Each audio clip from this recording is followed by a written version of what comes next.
Sebetulnya daya belinya masih ada, namun karena ada pembatasan sebelumnya yaitu ada PSBB dan sebagainya, ini juga berdampak. Kemudian muncul juga wacana mengenai relaksasi pajak ya, yang belum dikeluarkan kebijakannya. Ini juga membuat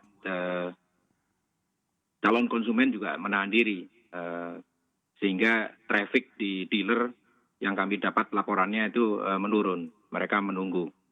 Kurang lebih seperti itu alasannya. Tapi ini patut kita syukuri bahwa ada kenaikan dari bulan Mhm. Agustus ke September ya.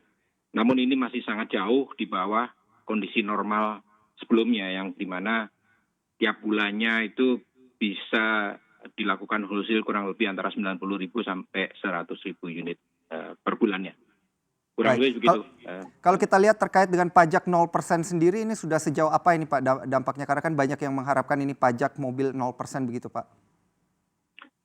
Kalau pajak 0% ya realistis saja itu Mhm. mungkin agak berat ya. Namun relaksasi apapun juga kita berharap itu bisa dilakukan.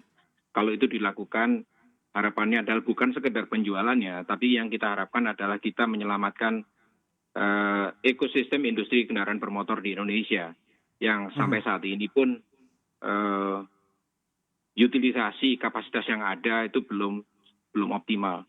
Kita paling tinggi masih di kisaran 1,3 juta per tahun, sementara kapasitas yang terpasang saat ini adalah sekitar 2,4 juta unit Mhm. mobil per tahun. Sementara Mhm. rangkaiannya itu industri roda empatnya sendiri itu adalah lokomotifnya, tapi gerbongnya sangat panjang karena menyangkut pabrik-pabrik komponen dari tier 1 sampai tier 4 dan sebagainya. Termasuk kemudian ada industri-industri pendukung lainnya yang tentunya diperlukan untuk mendukung kinerja industri otomotif atau mendukung ekosistem industri otomotif kita, mulai dari perbankan sampai kemudian asuransi.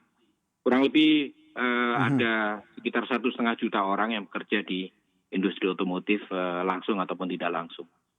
Baik, Pak Kuku ini terkait dengan utilisasi yang rendah, apakah ini karena, daya beli yang rendah begitu atau karena pabrikan kemudian, tidak begitu banyak memproduksi, kendaraan atau seperti apa, Pak?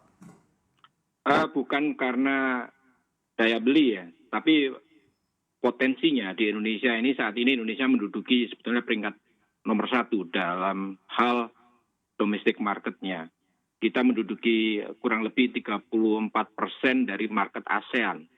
Jadi kita tertinggi. Kemudian potensinya Mhm. juga masih besar. Saat ini rasio kepemilikan mobil di Indonesia masih sekitar 99 mobil per 1.000 penduduk. Kalau kita bandingkan dengan Malaysia yang sudah mencapai kurang lebih 450-an mobil per 1.000 penduduk. Padahal penduduknya 27 jutaan sekitar itu. Mhm. Thailand sudah di 240. Jadi kita dengan penduduk 270 juta itu potensinya sangat tinggi.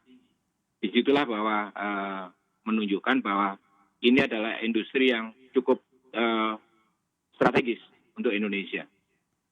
Mhm. Baik.